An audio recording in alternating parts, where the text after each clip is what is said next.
Right, here we go. Hey, everybody, welcome back to Paramystic Christina. I am your host, Christina Bloom. I'm here with my co host and friend, Glenn Boddice, and our friend Dan is with us. Dan, and I love your cup, by the way. Uh, Thank I you. invited these two gentlemen on at the same time because they are both very spiritual and they are both rock musicians, and I just love that combination. So, let's. Where do we even want to start? I know we just had a big conversation about drums and guitars and all kinds of stuff I didn't even understand. So, um, Dan, how long we have you were we were been? just talking guitar nerd stuff, That's That's okay. That's okay. I have tried a few different times to learn how to play guitar, and I have never been successful at it for some reason. I guess I have small hands. They don't wrap around the neck very easily, and I can't like twist my hand around to right. hit the I right. think it would And help that if you may be took your why I mittens gravitated off. towards bass because I have like these freakishly large hands, right? So Well, there you go. Yeah, maybe if I took the mittens off, that's a good idea. right. Maybe I should try that next. Onto a winner with that. All right, all right. Dan, how long have you been involved in playing music? Oh well, geez. I actually didn't even pick up playing guitar until I was maybe 18. I mean, I've been involved in geez, I don't know. Um, That's probably it. I think, I played a clarinet in high school and for a Yeah, year, and then me too. and it was like, playing, the Mary Had a Little Lamb, and that it just didn't wash with me, and they weren't teaching the stuff I wanted, so I fell out of that altogether, and then, you know, but Yeah, luckily, my stepdad and his friends, they liked to sit around and play. They had a little acoustic thing that they no serious band or anything, but they taught me a lot, taught me all the basics. And cool, so cool. I got into songwriting early on, and then, you know, Right. Yeah. got I a used couple to of play the toys. clarinet. I used to play the clarinet and I was in marching band. And they actually Nice. taught us how to play Hit Me With Your Best Shot. Okay, awesome. There you go. Who was That's what that I'm by? saying. Sorry, I'm showing my Pat ignorance. Benatar. Pat There Benatar. you go. Oh, right. I wasn't a follower of her music. I don't know Right. why I didn't know. That's like those. That's That's like those okay. fellas that. That's like those fellas that play AC/DC on a recorder. Like. Oh, loving all of that. What about you, Glenn? What's your musical background? How'd you get Mine involved? is I started when I was very young, probably too young actually. It'd be about 3 or 4. I grew up in a musical family. My mum and dad were both brass band people, the umpire music and so Awesome. it was kind of forced upon me that I was going to play a cornet, and it didn't feel right. For I had tears streaming down my eyes. I don't like it. And so, anyway, I went through all sorts of instruments: trombone, cornet, trumpet, and until eventually, I rebelled and I said, no, drums are for me. And I was always tapping on everything to everybody's annoyance. I was And a to desktop tapper myself. Yes, that's it. And when you sat at the family dinner table on a Sunday, you pick up your knife and fork and you do a little Tom Phil on all of the condiments. It doesn't go down well, does it? No, no, no. They don't think it's as much fun as I do usually. Yeah. That's So great. so I kind of came from that background. I rebelled and took it upon myself to save up for some drums. I think I was about 12 when I got my first drum kit Nice. after That's Nice. awesome. And working a paper round. that's why I sent a drum kit off to my nephew when he was just maybe 6, 7 years old. Got him a little, a starter kit. I sent an electric guitar kit to his older brother and a little drum kit to the little guy, man, and get them going. And now, well, the both of them they're into it. They've been into it several years now. So I that turned out to be a like good that. idea and get That's them started awesome. early. Yeah, that's awesome. It's Yeah. my grandson's other grandparents are musicians. And last year, when he turned 3, they gave him his first drum kit. Awesome.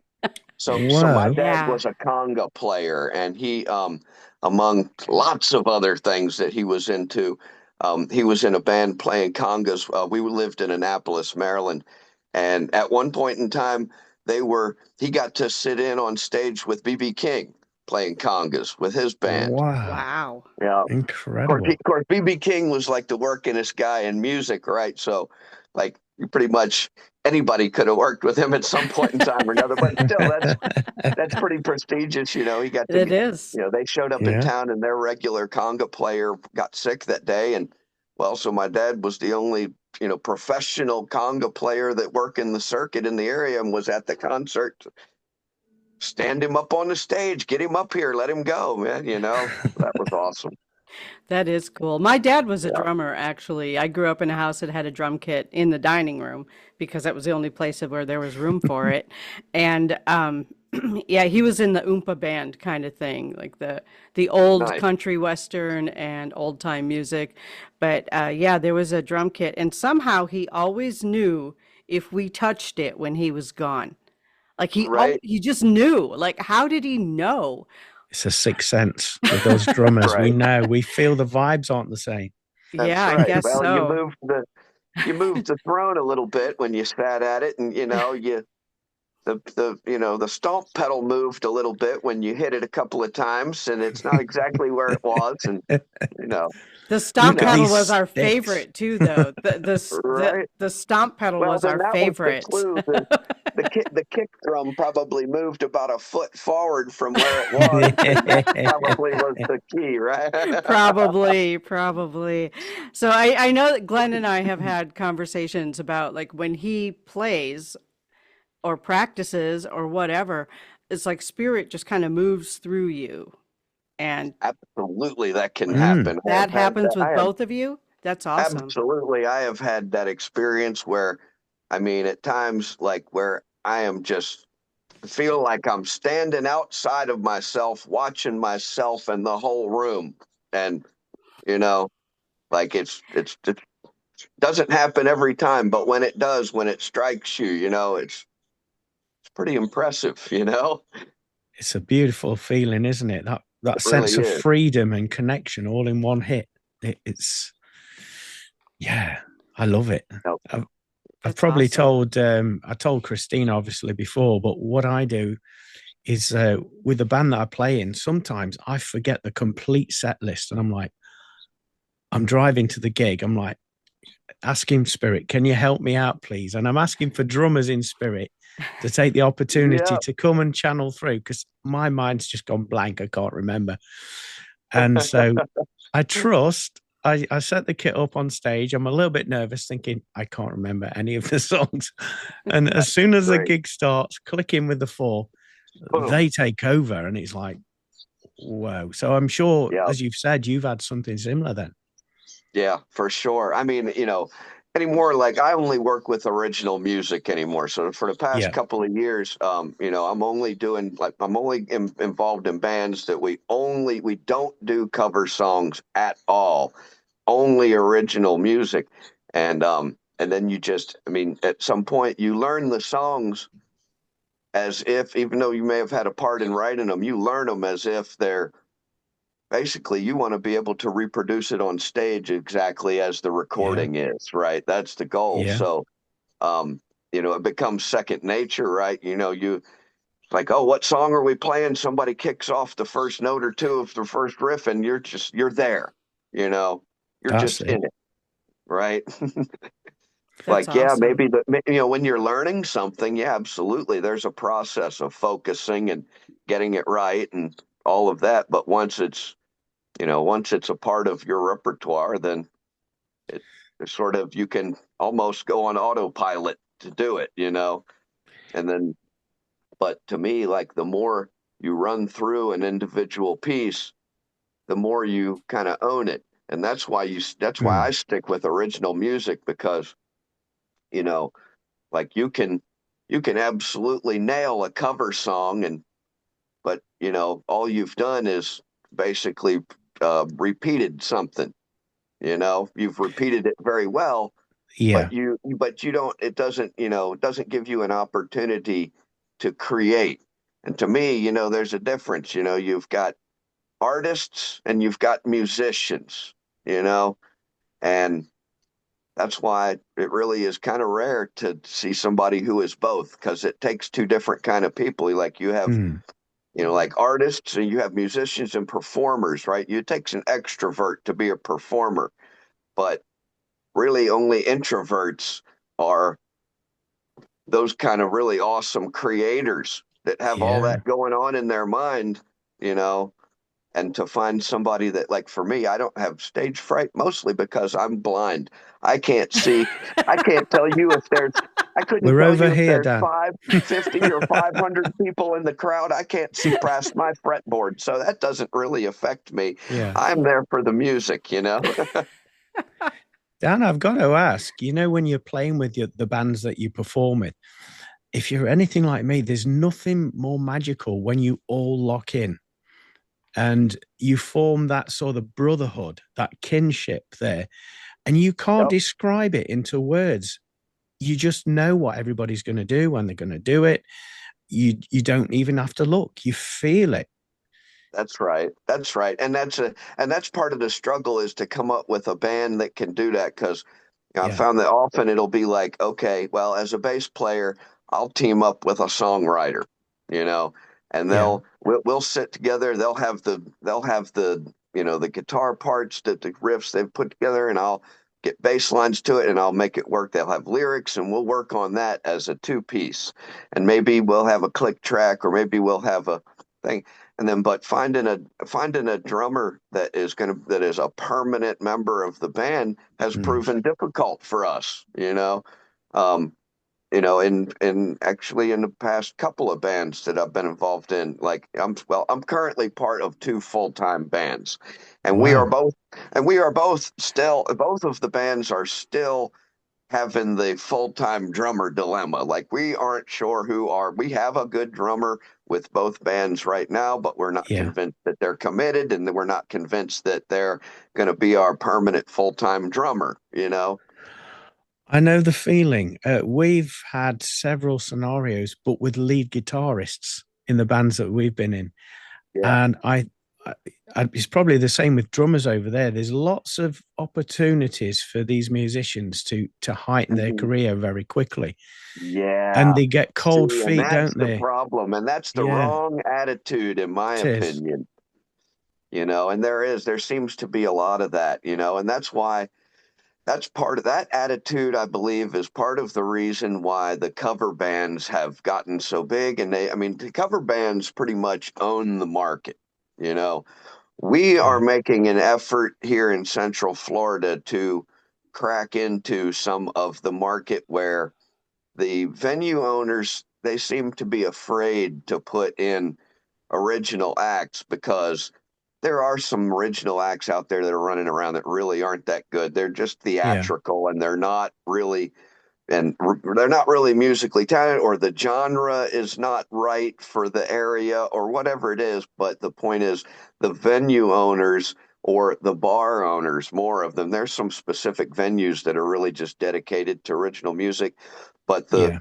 the bars that get a lot of traffic, and there's be a big crowd, and the people are there for music, um, it really is dominated by the cover bands, because they're afraid that they're not going to get a good act. So, we've been trying to go around and put together just only some of the best original bands in the state, who can at least come up with a good 45-minute to an hour set of all original music. And we're finding out that's really thinning the field over here, man. You Whoa. know, Well, a lot of my that favorite bands are from Florida.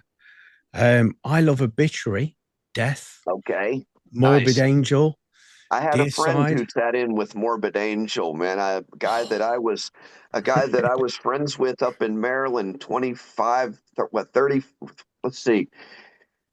In 1990, I was friends with this guy who was in a band out of Hagerstown, Maryland, called Ex Mortis. He was a drummer. He did the whole Oh, yeah, double yeah. kick thing and whatever, Yeah. He ended up moving to Orlando sometime in the late 90s, and was able to. He had a run as the drummer for Morbid Angel, and right now he's Wow. active. Oh, what is the name of his band now? He's here in Florida, but they go and tour nationally. Oh, what is that name? It's one of those, like a thrash metal type band, Yeah, yeah, yeah. which to me, I mean, it's like that. There's there are a few of those thrash metal bands that are actually really good. Like there is a solid underlying groove to some of it, but Hmm. there is a circuit of thrash metal here in the Tampa area that is, well, number one, it's hard to listen to because it's just nothing but machine gun fire with not a whole lot of groove to it. Thank you Yeah. for And saying that. Thank you for saying that because it sounds like to me it sounds like saw blades hitting a metal building. I yeah, just have a hard time listening to that. right. And to me, like I appreciate the genre to the extent that if you can have some of those skills that are useful in the thrash metal as a tool in your tool belt that you can break out in the right spot when you need it in the middle of a song, Yeah. that's great. But if that's the only tool you have, then I'm not really interested in that? Yeah, you got to be diverse. Hmm. I've found that musically. And Yeah. again, when you're writing your own material, your influences shine through and it creates that unique sound that is birthed through you, doesn't it? It really does. But I find that like in a band setting and playing live, um, like I have a pretty aggressive style of playing bass, and we come out with a high energy product that would be considered definitely both bands definitely considered hard rock. Um, Maybe there would be bits that might border on metal, but mostly hard rock. Some of it, the one band with a little bit of a southern twinge, maybe the other band with a little bit of a mix between a grunge and an 80s sort of a twinge to it, but both very much hard rock, Nice. you know? So, Wow. anyway, So That's I lean towards that. as you're talking about the differences between the two bands, my brain is going, are you sure you know which band you're in at any given moment? Yeah, well, Like, it all depends on which guitar I'm holding, right? oh, there you yeah, because go. it's There you set to go. that band. Yeah, I get Yeah. Yeah, that. and the fact is, both, like I said, the one band really is we are strictly all of the eight songs that we are focusing on in order to get right now currently that because we're trying to get a drummer rolled in so that we can go and Mm. do some live performances with this band. Um, it's all in drop C. In other words, the C equivalent of what drop D would be well, I don't know if I can explain it, but drop D tuning would be simply if you took your regular guitar and took your lowest E string and you tuned it down one half, one full step, so that you have just a slightly lower, one note lower tone on your E string, right? But then if you take that whole entire tuning pattern and tune it all down again one full step, that's the equivalent of drop C. We It's have a saying in the studio here. We used to call that the brown note because you need Yeah, to change there your you go. pants That's the afterwards. It brown is note. so deep. And I almost custom built a bass so that I could and I was gonna get so I made a baritone guitar. My brother-in-law up in Virginia is a custom auto painter, and Ah, he does like top quality sports cars, Lamborghinis, Ferraris, man, top quality auto paint he does. So I made a parts caster and I sent a guitar body up, had him paint it for a baritone guitar that I made, and so I was thinking I was going to maybe get myself a bass and get it painted like root beer brown, so I could nice. take bust it out and play the brown note, right? Like Definitely. Change your shorts. That's awesome. That is exactly, you awesome. got it, brother. It's the resonance of it, though, isn't it? It really, I think we It was really talking is. talking but off you'd be air. surprised. And some things are counterintuitive, right? So I actually started on a tuning pattern of what I do is a sort of an open tuning of a C minor seven, right? Yeah. And I'll do it either in a major or minor open tuning. But I started it out on. Let me see here. I have a couple of these little guitars. Oh, This is nice. a 3/4 size. This is a Fender hard rock label, right? This is a 3/4 size guitar, so it's like a 22.5 inch scale length, right? But Yeah. I have this drop tune down to C. And it sounds beautiful. You wouldn't imagine that it's counterintuitive that a shorter scale would take a drop tuning very well, but it does seem to, you know. Ah, So very nice. Oh, yeah, we can just hear a bit of that. Yeah. yeah, that's kind of just an open tuning. Oh, we've lost it now. We've Oh, lost the yeah, we've audio. lost the sound. Oh, did I block my? What did I do? Did I push a button? No, you probably No, set the phone down with the speaker down Oh, on. is this the speaker down here? Awesome. Yeah. That's it. Anyway, so and I'll do that. I'll break out in song occasion if you give me half a chance to. But I was just actually going to show you my this little baritone guitar that I put together since we're here playing show and tell. Awesome. I love it. Yeah. So let's see here. I broke a string on it. You can't buy these strings at the regular guitar store because well, they're just like extra heavy gauge. Anyway, here is the little baritone Strat that I put together. Wow, that looks It's got beautiful. so what this ends up being is a 28.5 inch scale length. So I bought this neck from um place called Warmouth Guitar Parts, right? And Yeah. this is just a standard conversion. You bolt this right on your regular Strat, and it converts the scale length and puts the frets in exactly the right spot. So this was my first go at putting a guitar together, my first parts caster. So I went with some Seymour Duncan, the JB Jazz set of Duncan. This JB is like the absolute best guitar pickup in my opinion, in the world, right? So, anyway, Nice. so this was my first go at wiring something up. So this is just a two pickup three-way switch, but I've got coil splitting on these. So if it makes it either a humbucker or a single coil, either one at the flip of a switch here, right? So You're a braver anyway, man than me because I wouldn't even attempt wiring. If I can't duct tape it, then I can't do it. That's hey my man, philosophy. We're kind of on the WD same page there, WD Glenn. 40 and duct tape, man. That's it. You got it. Yep, absolutely. Wow, my So, voice is Dan, going out. can we talk about, you were talking about the writing process, creation of music, Yeah. rebirthing or birthing original material. So, what is your process with doing that? I know there's many musicians that say that they just zone out, they get in with the flow, and they just allow. I mean, what's your Wow, I wish I process? could say. I mean, I think it really initial concepts just smack me in the head. Oh, I that's mean, interesting. sometimes, I mean, I don't even have to be holding a guitar. I'll wake up in the middle of the night and have an initial concept, and it'll be just a riff or something in my head. I don't know.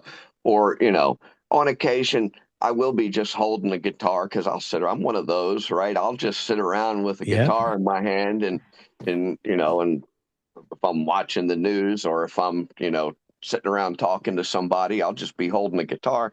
Sometimes just a riff pops out when I stumble across something that really grabs me, you know, then then I will make a concerted effort to work on that and Yeah. develop that concept. And so then, I did take a personal study of music theory.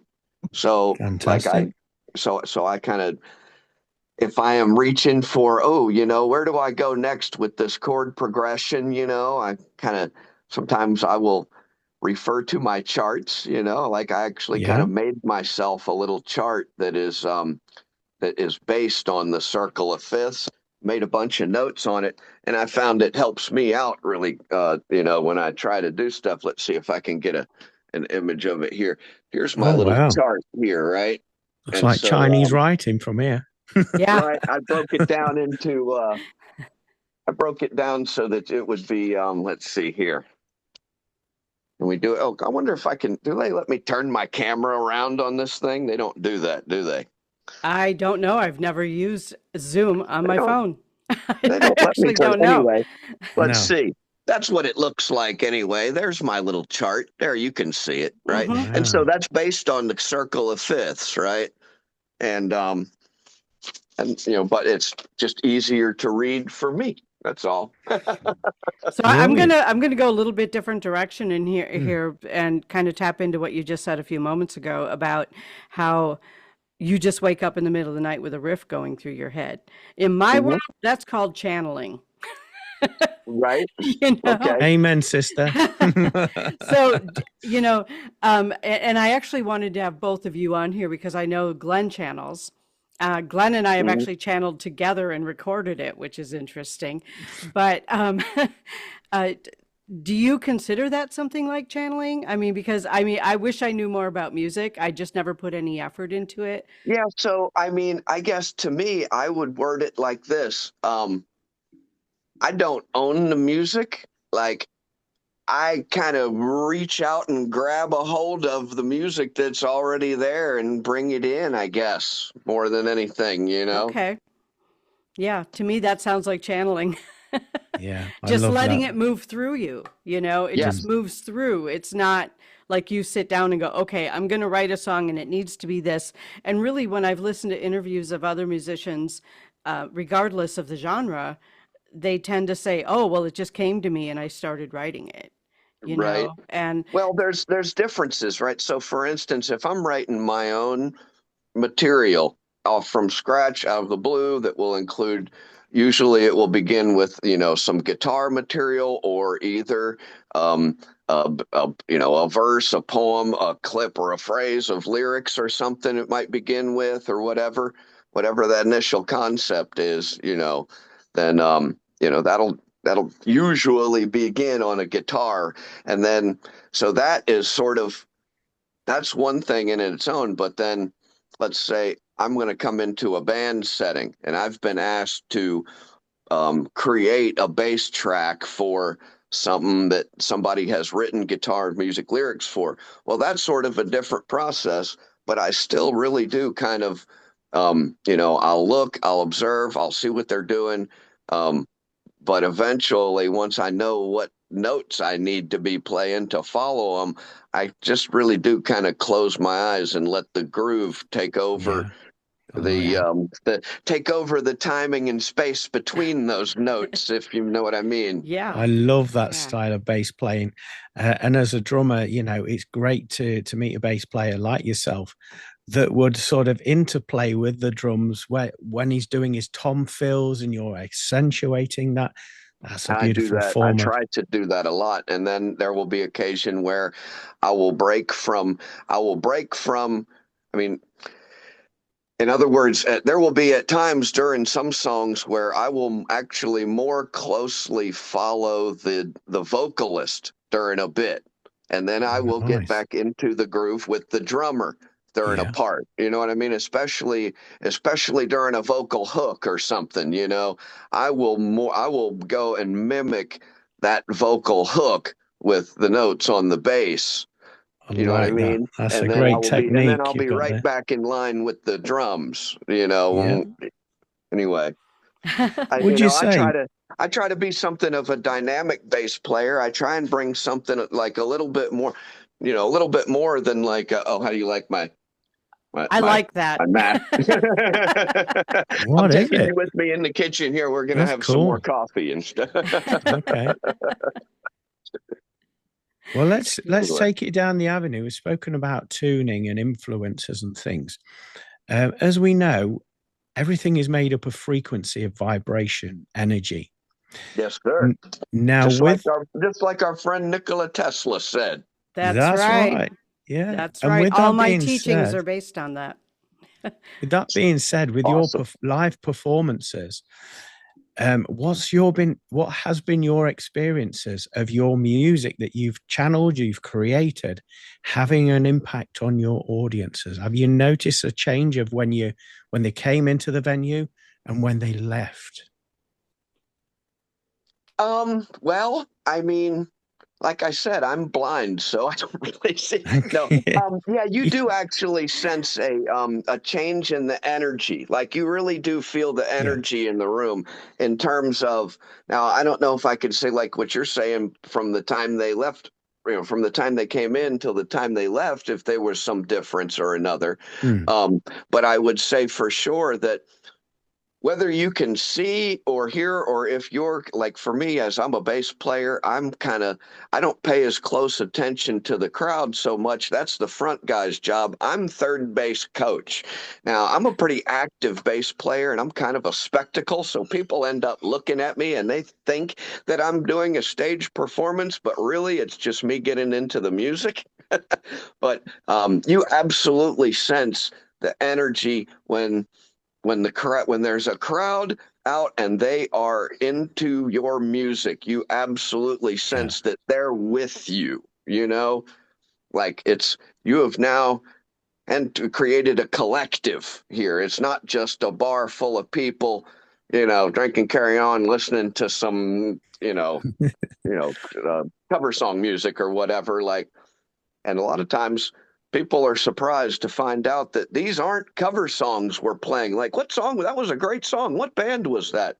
Oh, well, that was Witch Kill. Who's Witch? We're Witch Kill. Oh, that was original. Yes, we do originals, right? That's brilliant. But I think some of our music has a sort of a familiar feel to it. You know what I Yeah. mean? Yeah.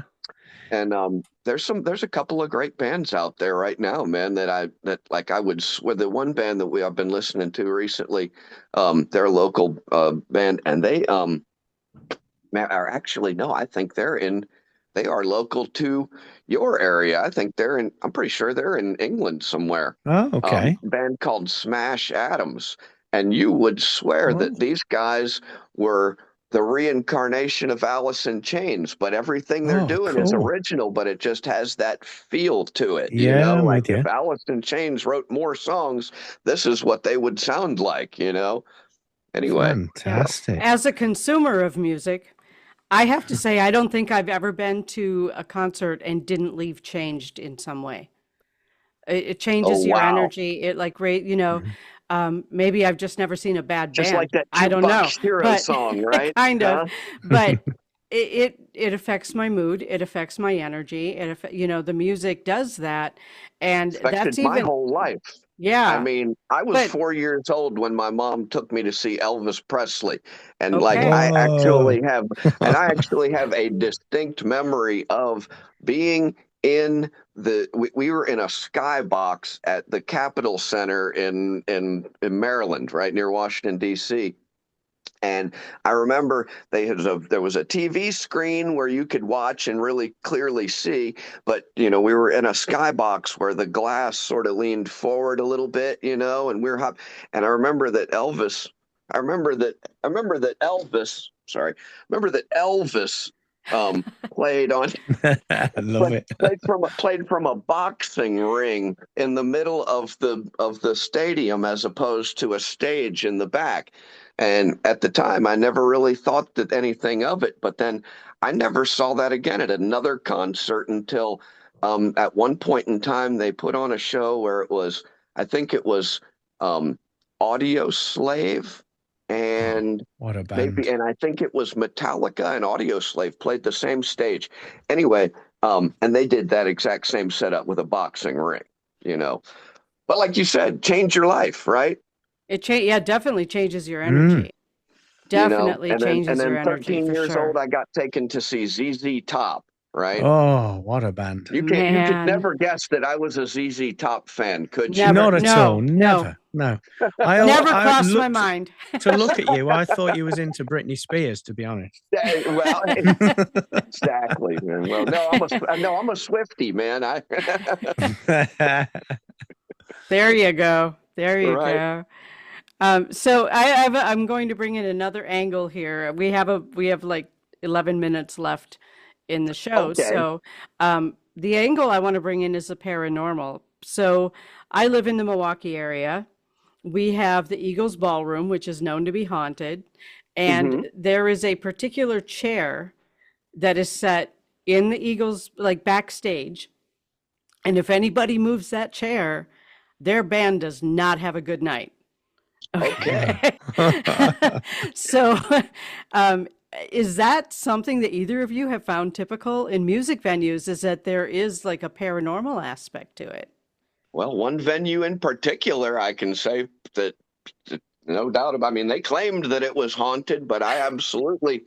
I mean, they said this is the historic Herd Opera House, great venue, great people, by the way, in Arcadia, Florida. Is alleged to be the most haunted music venue in the state of Florida. Um, they have a whole history about it. Please look it up. It's very interesting.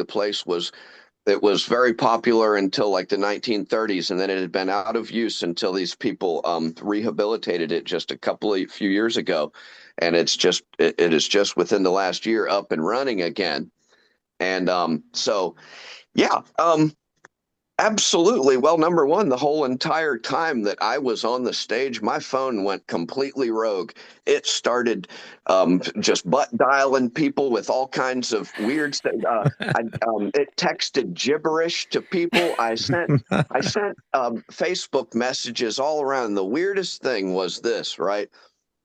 There was a video of us on the stage taken by one of the members of the one of the other bands that was there that night, right? Now, he must have sent that video out. I had no record of that video on my phone except for that video got forwarded to the girl who was the drummer who dipped out on that show. She backed out on the show because the place was haunted. It freaked her out. She's the only one that got that video. Everybody else got a bunch of nonsense. And like so and all this went on my phone without my knowledge while my phone is in my back pocket only during the time while I was on stage there, right? Very, very interesting. And I have to say, my whole entire attitude was, I mean, my whole entire attitude about everything was completely different when I left that place. And like, in other words, I don't know if I was saw something that I don't know what it was, but I mean, I have not felt the same since I played at that place 6 weeks ago, right? Wow, relatively recent then. Wow. Yeah. Yeah. Would you And say there's that some that feels interesting more stories, and I positive have or? been absolutely compelled to go back there and with my acoustic guitars and just, sit in that auditorium by myself with a hollow sound and play some acoustic stuff, Mm, that will raise the dead, quite literally. It'll bring them out of the Yeah. woodwork, won't it? Yeah, and there are some stories, and why they say it's haunted, but they do a lot of stuff with kids there, so we try and Yeah. keep some of the more morbid stuff under wraps, But Right. there is apparently a story so there was a performer there who was the mistress of the owner, and apparently he chose his wife over the mistress, and she hung herself on the stage there. Whoa. Whoa. Yeah. I know that So there's, theaters. I've been called to a number of different theaters to investigate paranormal. So I assumed that, a performance theater is a performance theater in some ways. Some of it's set up for yeah, music, some of it's set up for plays. But and this is an amphitheater. Well, not typically, really. The yeah, room is set up for acoustics really well. It's okay. beautiful. Yeah. But most of them are haunted. It's crazy. Yeah. Like a lot of Really. theaters are haunted. So I have Yeah. little to no recollection of our time on stage other than the set ending and me looking around like, what do you mean we're done? We just got started. We had four more songs we were going to play. Yeah. What? And I Okay. mean, I have little to no recollection of actually standing on the stage other than during the sound check, I thought it sounded wonderful. Okay. Wow. You got That's usually, transported. And the yeah, when fact you're is, man, channeling. I have a very sharp memory, like really seriously, like I can describe to you events like the Elvis show when I was 4 years old. Like things don't leave my mind, right? In fact, so much goes through my mind all the time. It's pretty loud in there and stuff, right? Yeah, That's why Glenn, that's why even Glenn, as a musician, I still listen to silence in my vehicle going down the road, you I know. get that. I get that. But Glenn, I think he has our memory. Yours and mine both. Definitely, yeah. Or did When I get we're it all? It's a You got all burden. of it. It is a burden, I assure you. All right, Glenn, remembering same question. details. Wow. Yeah, same question to you, Same Glenn. question. Yeah, Well, I would say the I love places it. I've played. Oh, I love that. This is Brother. my new trinket I picked up. I have a collection of these. That's cool. So So your I would haunted say, venues, yeah. with the venues that I play at, I've been all over the place, probably like yourself there, Dan. And there's in these places, there's a thick soup of energy. Obviously, you've got the emotions of the performers. They're playing their little hearts out on that stage. You've also got the spirit that's, I would say, as we say, we're sort of instruments for spirit to work through, and they're on that stage. So you've got the influence from spirit. You've also got the crowd as well, all of their emotions, that collective soup. And so, with all of that being said, of course, these venues are going to be haunted. There's all that energy flying around. So, I've had many experiences at different venues. And what I've had to do, although I channel the music through me, I make a point of not doing any spiritual work when I'm there because I would be inundated. I wouldn't be able to think with all that. Hello, we want to That would talk be to you, overwhelming. Yeah, that would So be overwhelming. Yeah. I shut that side down only on a couple of occasions where one of the band members has let it slip that, our drummer's a medium. Oh, we could do with you. And they take you down to the cellar and then you all the way you're picking up all of this information and you're saying to them, look, here's my card. That's a separate appointment. I'm here to play, but I'm Right. more than happy to come back. So I've had that a few times, and I feel I have to make that distinction because I wouldn't be able to drive home that night. My brain and everything I'd be just wiped out. But I have experienced a lot of paranormal activity. And ideally, if I was at the venue, say 2 nights, one night mediumship, the next night music, then I would be able to give you more information on that. But because I close it all down, I can't recall any stories, unfortunately. But there is activity there. Somebody once said when I was performing on There's stage, activity everywhere, isn't there? I mean, yeah, There is. Yeah. especially at my house, right? Like there's lots and lots and lots of spirits at this property. oh, Mostly excellent. animals, but the guy who lived here 30 years ago is still here too, right? So Of I'm not a course, it's his medium, but home. I'm reasonably in tune to that sort of thing, right? Yeah, yeah. Well, you will be with the musicianship as well and that Yeah. Right. connecting. Definitely. Mm-hmm. Yeah, of course, I've had a lot of animals. Yeah, we had a bird farm here. You probably heard some of my birds, but at one time we were an AZA certified quarantine facility, and we would set up bird breeders out of the country with their initial stock. And we had a lot of exotics, had some of our stuff on display at Busch Gardens and stuff. But Wow. during that time, had lots and lots of birds come through here, but other pets of all kinds that you could ever imagine, turtles and prairie dogs and wallabies and all kind. I mean, stuff you wouldn't Wallabies. even That's imagine. random. Yeah, That's what I and was, wallabies? yeah, Yeah. and Squeeze me. Yeah, anyway, I guess exactly. unfortunately, none of these animals live as long as we do, and unfortunately, I've got a graveyard in my back behind my shed that is probably 80 or 90 strong, and they all still live here. You know, they are Wow. all I very just want much to say still I love here. that. As an I animal do. lover and a Yeah. medium, I love that. I mean, I I, would much rather deal with animal spirits sometimes than human spirits. I'm just saying, sometimes they're well, just I easier. find myself more of an animal person than a Yeah. people person in life. So yeah. I get that. I get that. Makes sense. Makes sense. You All just have right. to So, set those boundaries, don't you? Don't Well, scratch the you yeah. know how us furniture. bass players are. We're kind of, antisocial and stuff, right? So All I right. get it. So we're down to about a minute.